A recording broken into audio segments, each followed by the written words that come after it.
What's going on, everybody? Welcome to G Myers World Podcast, and we're going to be talking about the Week 11 Sunday night matchup with the Bears and the Vikings. And I'm going to tell you this right now. A lot of people are wondering what's going on with the Vikings, but we're going to talk about Kirk Cousins and him getting one of the richest contracts in the NFL history, and if it's worth it after we talk about how the Bears are looking right now for the NFC North. Now, a lot of people don't really understand this, right? I remember earlier when Khalil Mack was first traded to the Bears, a lot of you guys were saying, you know what, John Gruden is an idiot, and I agree with that, but we have to understand something, right? Think about it like this. John Gruden is doing whatever he wants, but he has a contract that makes it so he's safe for at least, if they're going to fire him, they probably won't fire him until like 2-3 years down the line if all the number one pick foolishness doesn't work out. And we all know about what happened with Derek Carr and him arguing on the sideline yesterday, but the Raiders still did win. But the whole point about him getting rid of Khalil Mack, that might go down in history as one of the dumbest things that ever happened at any time in the National Football League. But the Bears' defense was already really, really good. They right now, I'm not saying that they're anywhere near what the 1985 Bears were, because obviously that was just complete dominance, all right? But they are playing at a high level. And Mitchell Trubisky is playing so, like, he threw that one errant pick. What was that? I think he did it like in the third quarter, right? He gave them a chance to try to open the door, and then, obviously Kirk Cousins goes out and just does whatever he wants. And obviously the Bears were able to like make it look like that pick didn't even happen. I'm going to tell you guys this so you guys understand exactly what's going on. The Minnesota Vikings, they are not, like if you look at the numbers, the defense is not playing anywhere near how well they played last year. Now, there's a lot of different reasonings behind that, and people are trying to make excuses for it. I can't really make excuses for what's going on, though, because they are giving up a lot more plays than they ever did. Obviously, we know they were shocked by the Eagles last year in the playoffs. We expected more from them, but it doesn't look like they recovered from that. And speaking of the Bears and their offensive prowess, Tariq Cohen, these guys, they're out there, Jordan Howard, they're able to move the ball, and Trubisky is able to make just enough plays to make sure that he doesn't give the game away. And that's what people don't seem to understand. Like, a lot of people hate on Trubisky, and I've been telling you guys this for since he came into the league. I've been telling you guys, I think he's going to be a guy that can do just enough for these guys to win. I understand he might not be like that whole spectacular guy, but he's a suitable quarterback for this team. And every time that people talk about him, I'm like, yo, look, when he made a lot of key first downs that were necessary to close this game out. And people still, at the same time, oh, bro, I don't like him, whatever. It's fine, bro. It's going to be all right, because if the Bears defense continues to play like that, they're going to make a lot of noise, and they may be able to upset somebody in the North. Well, not in the North, but in the NFC in general, because I don't think that the Packers have enough, and obviously the Vikings are not really doing anything right now, so it doesn't really matter at this point.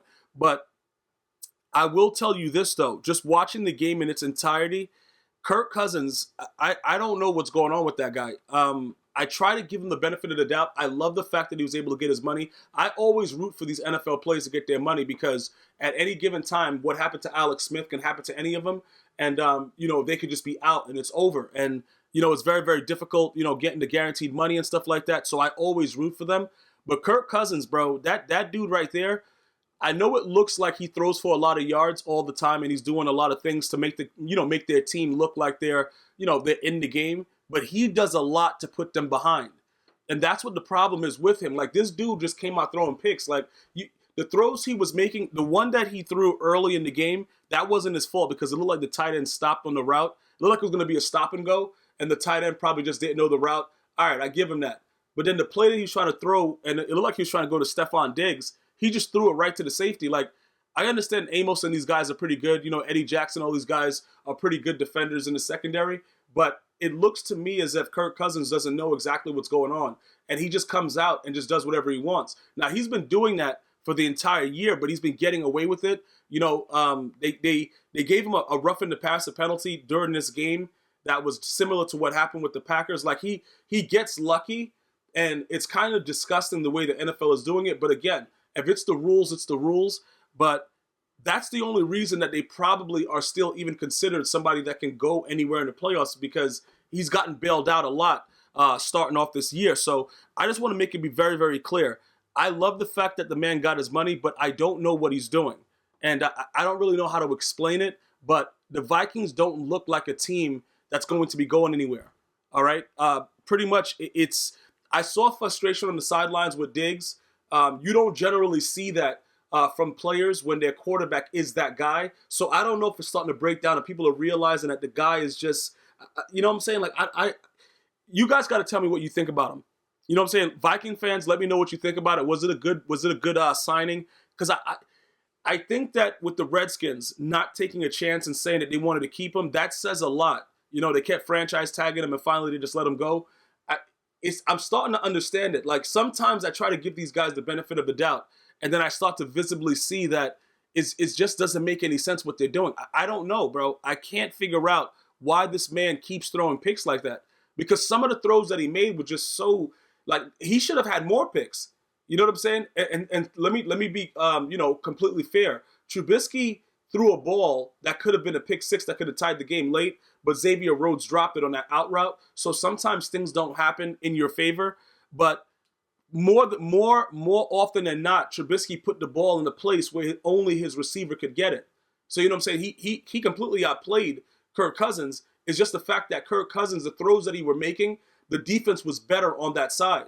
Because defensively, the Vikings were just giving up third downs like, it's nobody's business. These are the things that cause a lot of issues. When you have a team out there doing full team celebrations on defense, that's not a good thing. You know what I'm saying? Like, they're just doing whatever they want. It's complete dominance. Khalil Mack, like we brought up, I brought it up in the beginning of the podcast. Look, their defense was already really, really good. Now this guy is looking like he's going to be the defensive player of the year. Like, this, every time you look around, he's sacking somebody. Like, bro, what's going on right now? You know who the guy is. Why is nobody trying to block him? And these are the things that people are going to say, oh, yeah, he didn't have time. It was a lot of plays that this guy had more than enough time to make a logical play, and he just didn't.